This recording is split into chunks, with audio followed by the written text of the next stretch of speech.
Hello and welcome to my channel. My name is Sean, sometimes known as the Beast, and this is going to be my entry response to the metal tag for 2025. Scott the Rock Scout obviously used to do this a couple of years ago, but real life got in the way, his business, getting his business off the ground and such like. So last year Marty and Alan from the Heavy Metallurgy channel stepped into the breach and came up with some really good answers, questions even, and they've both done it again this time around. So there's 20 questions.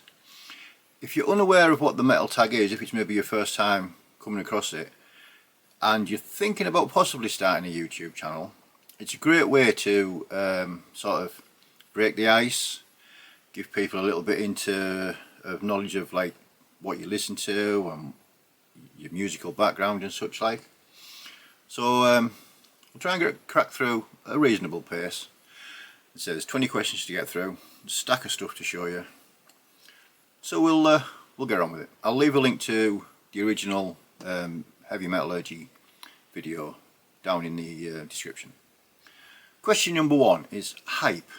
Name a release you're eagerly awaiting, anticipating in 2025. Well, for me, it's Crow's Blood. Now, they released this demo earlier on in 2024. This is absolutely superb.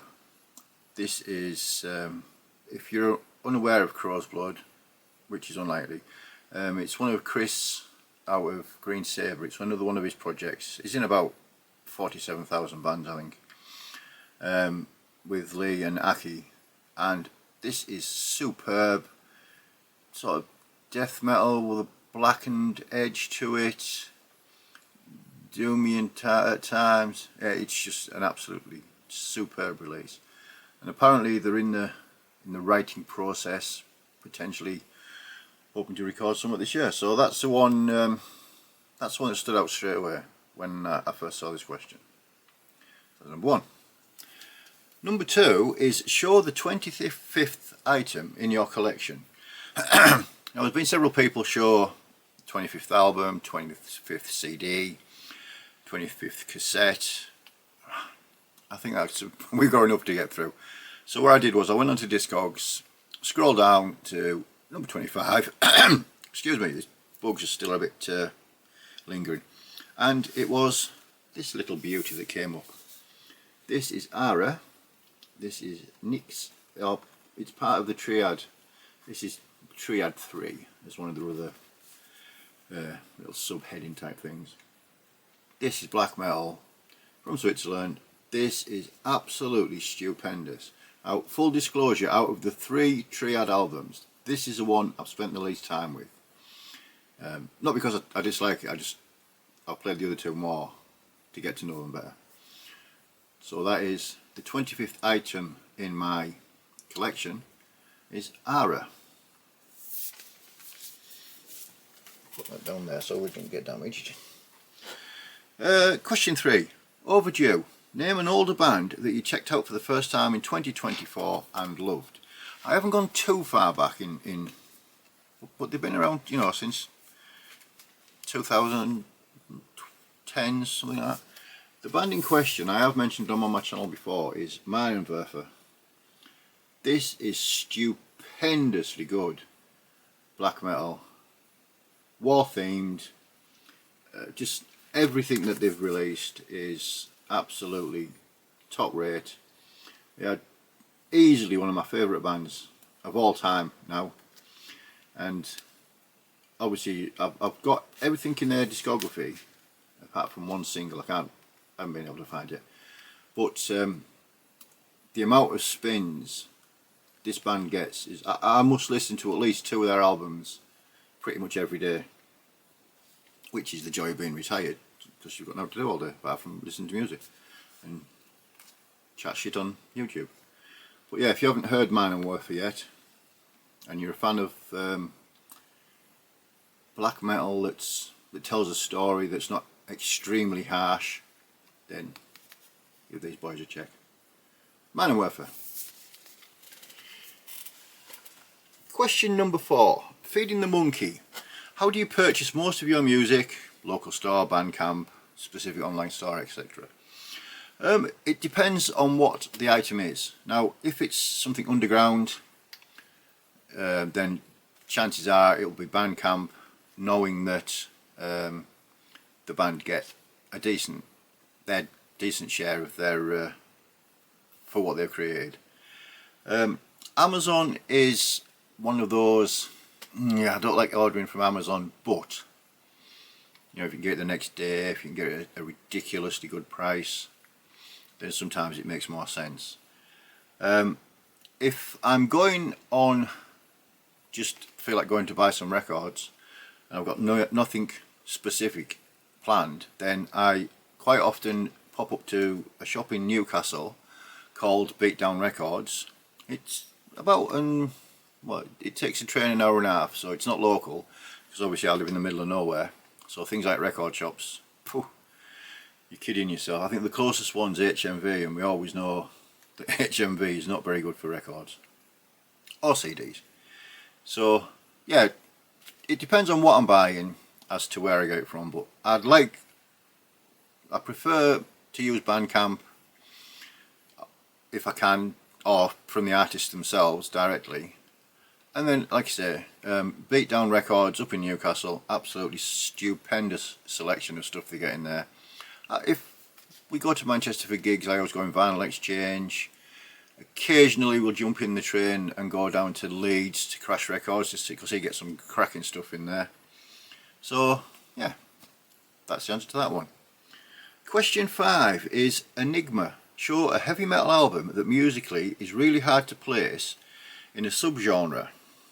Now, I've gone for this one. I've only owned this probably about 10 days. Dave up at Cavernous Carnage showed it in one of his updates, and his description got me intrigued. This is Axis of Perdition, and it's their release called Apertures. Now, this is, how do you describe it? There's elements of black metal, there's elements of grindcore in it, there's elements of like the soundtrack to a fever dream almost. There's industrial parts to it. It's a thoroughly enthralling listen, and it's, I say, you can't say, have you heard that black metal band? Have you heard that grindcore band? Because it just, you can't define it in a single genre.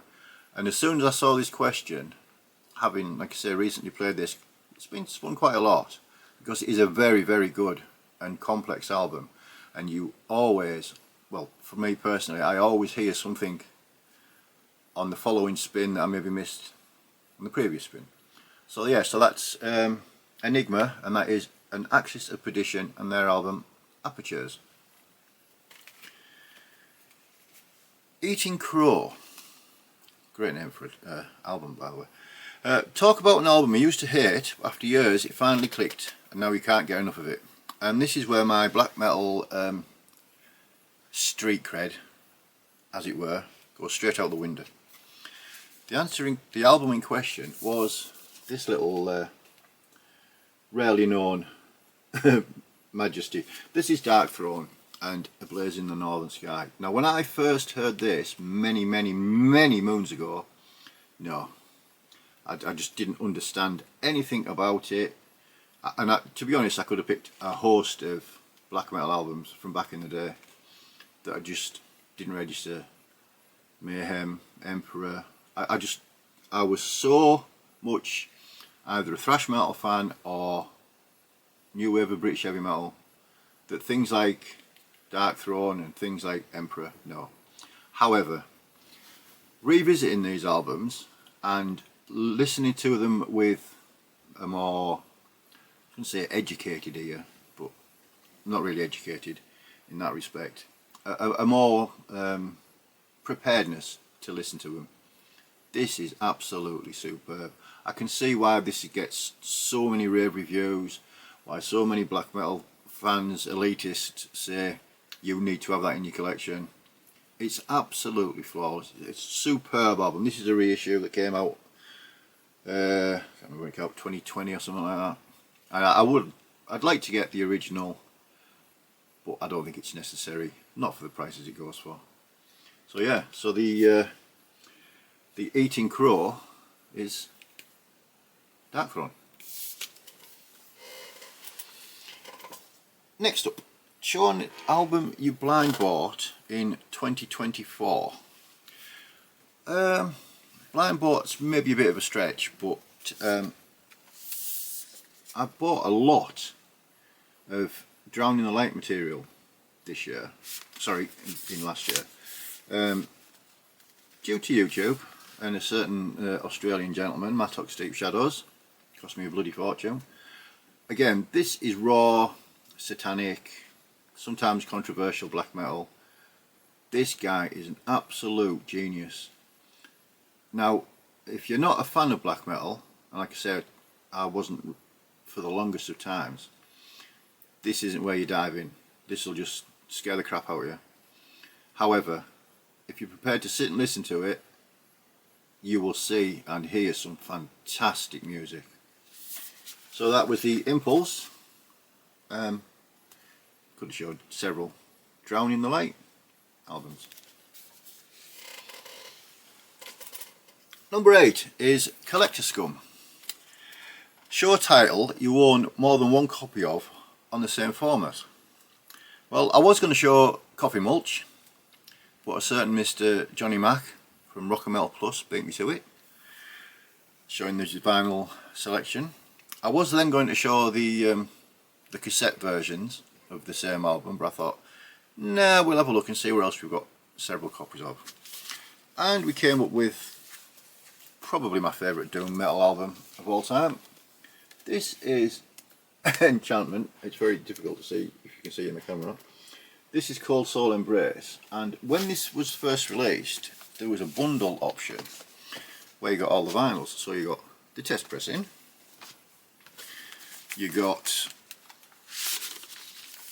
the black wax, we got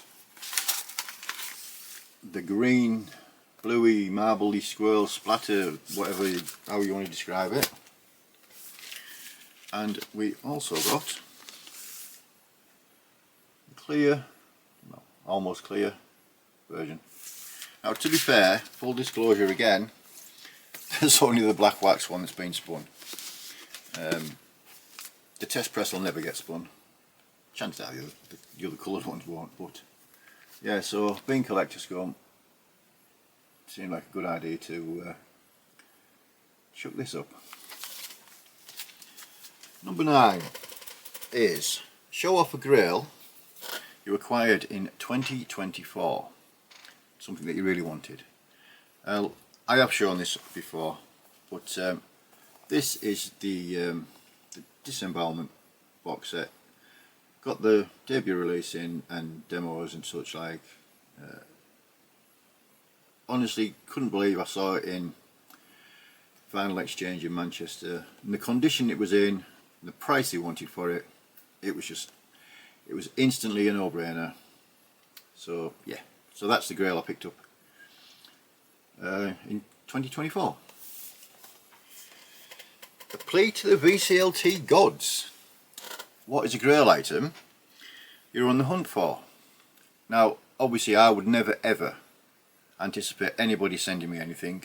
The people that do send me things, it's 1,000,000% appreciated. Still blows me away the whole thing about, especially the metal part of the VC, which is obviously the best part. It always amazes me just how generous people are.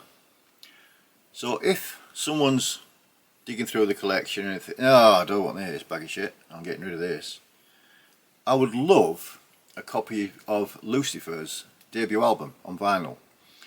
The prices it goes for are ridiculous. There's just something about that band. It's not my normal angry, shouty, icy cold death, murder, kill stuff. There's just something about Ioannis Adonis' voice and the music that goes with it. I've got all the other stuff on vinyl. At the moment, I haven't been able to find the debut without selling body parts, and you know, it gets messy when you're going outside trying to harvest kidneys and livers and stuff. So yeah, so if there's a VCLT god up there watching down on me, or down there watching up at me, or wherever they may be, Lucifer's debut would be, yeah, I'd very, very much appreciate that. Number 11, a Boomerang album.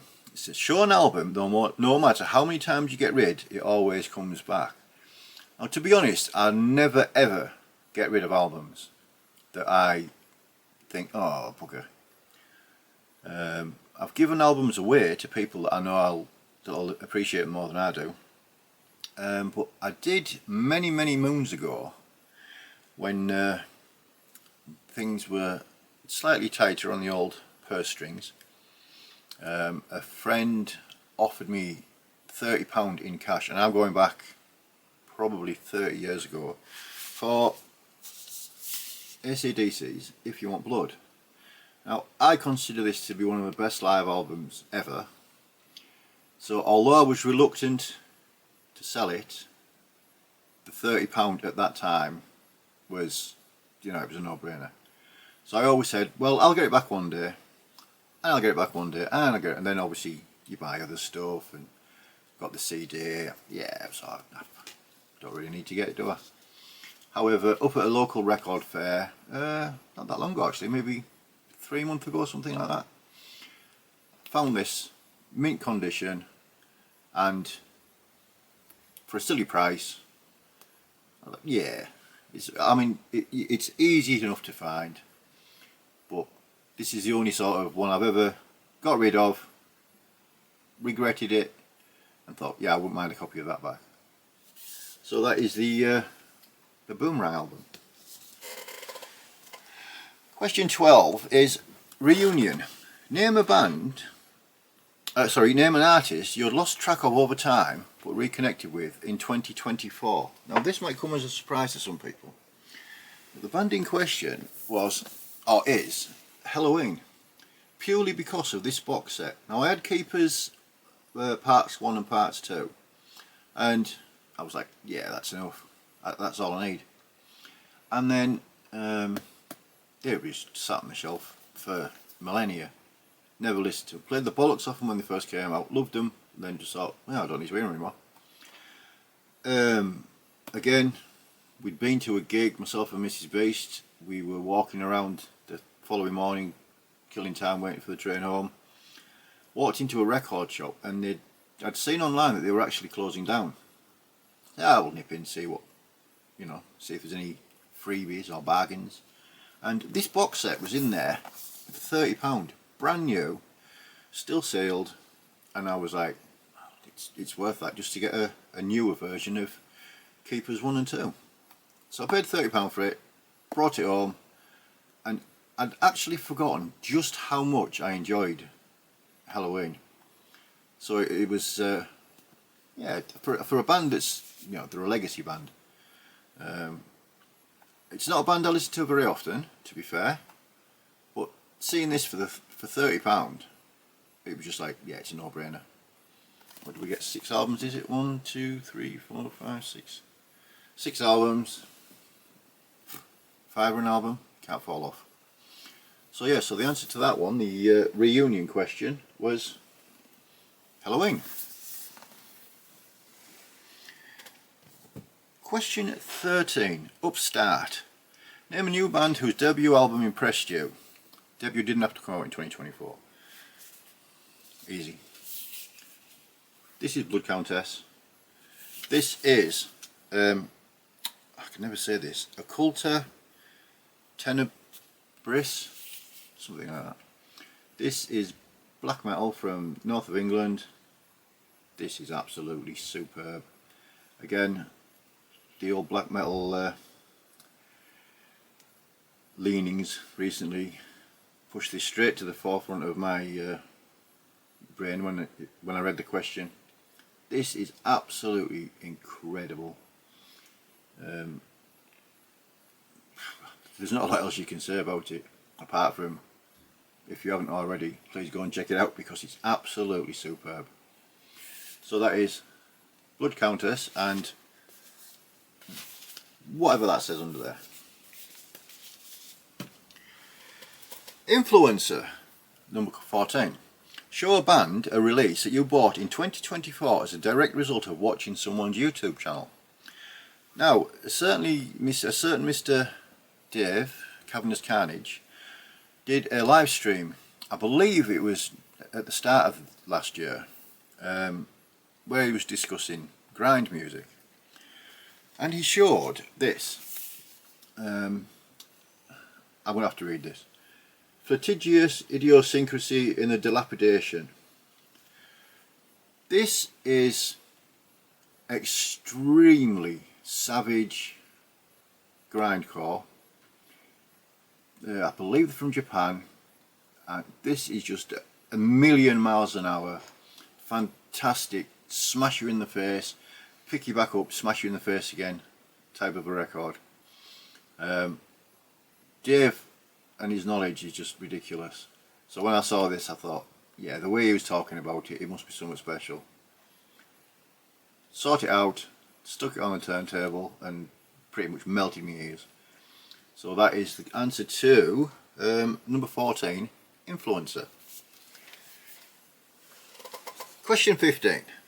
Don't judge a book by its cover. Show a great album with bad cover art.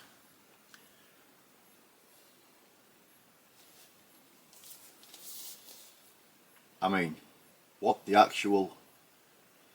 This obviously is Snow White. Act of God. This is one of the best thrash albums I've ever heard. The artwork, just no. And there's a story, I believe Metal Mickey once said he'd been talking to somebody out of the band, and the photographer had stuck some random woman and said, "Here, let me take a picture," and then they decided to use it on the album cover. It's fucking horrendous. This would not sell this record to anybody unless you're into grab a granny type thing. So, but the album itself is an absolute masterpiece. Oh, sorry, a thrashterpiece, as Darcy would say. Yeah, brilliant record, superb record. So that is what was that one? Number 15. Don't judge a book by its cover. Number 16 is Rembrandt. Show an album whose cover art was created by one of your favourite artists. I was going to show Derek Riggs, I was going to show Dan Seagrave, I was going to show Eddie Repka, but to be honest, especially out of the modern artists, Mr. Mark Riddick can do no wrong for me. Obviously he does all of the Eternal Rock artwork, and it's just, I mean, look at it, it's just an absolute thing of beauty. Such a talented man. And he's one of those talented buggers that can, in his own band as well, Fetid Zombie, he's released some cracking albums. So yeah, it might be a bit of an easy pick, but it's not very often I get to show Eternal Rock. I don't know why. I should probably show more often, but yeah. So the Rembrandt question has to be Mark Riddick. Number 17 took quite a little, not quite a bit of thinking about. I probably should have took this out of the case because it's going to make that awful scratchy noise. Name an album you would like to see reissued on vinyl or CD. Now, I don't know if you've ever read a vinyl release. I'm not sure if it has. It took me long enough to find it on CD. This is Funeral Folk and their EP, Lecherous Litigies. This is absolutely fantastic, and their full length Carnal Confessions is probably my top 3 favourite albums of all time. This is fantastic death doom, and I would quite happily sell somebody's left knacker to get a copy of this on vinyl. It's limited on CD. I got number 206 of 300. I think it was Liam, the Death Doom Metalhead, who first put me onto them, and then he mentioned that this was up on, I believe it was on eBay I got it from. But yeah, if there was ever to be a vinyl issue of this or reissue of this, I would be all over it, no doubt. Question 18. Name an album from a genre you typically don't listen to much. Now, this might surprise a lot of people, with me being me. I've gone for somebody who does have a metal sort of background, but this is far from metal. This is Tara Turner, previously of Nightwish and several of her own metal releases. This is Ave Maria. She's doing it with several different musicians, different variations. Obviously it's just opera. My mother was a massive opera fan, so I don't know if maybe some of that's weaned its way into my brain cell over the years, but this is it doesn't get played very often, to be fair. It wasn't very expensive. I actually own most of Tara's solo stuff, which still to this day surprises me, but yeah, I just thought something slightly different.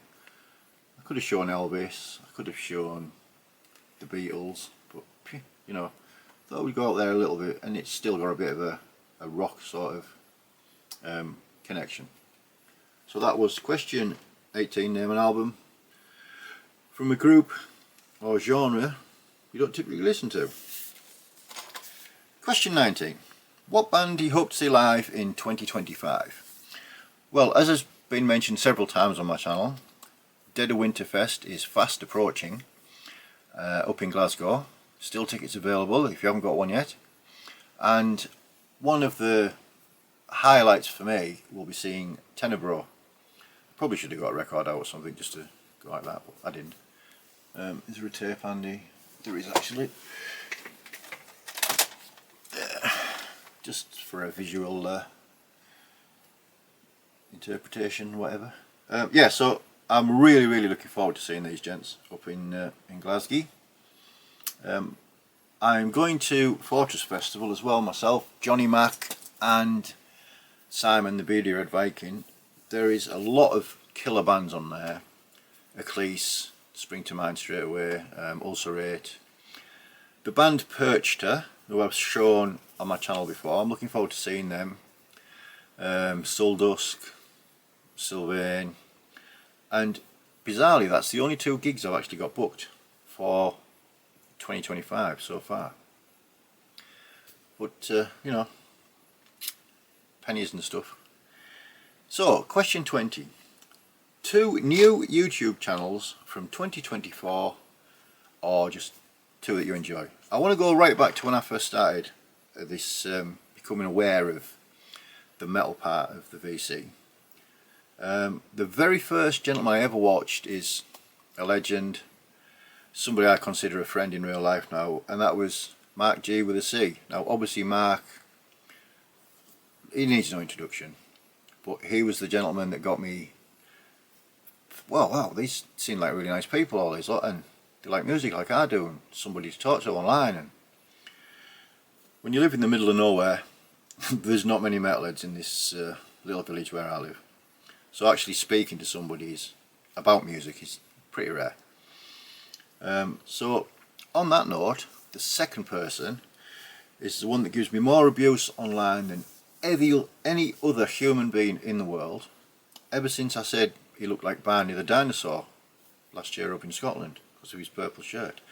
And that is obviously Liam the Death Doom metalhead. Them two, Mark and Liam, the 2 lads that first, you know, got me on the radar for the VC. Now obviously there are thousands and thousands of people who I watch.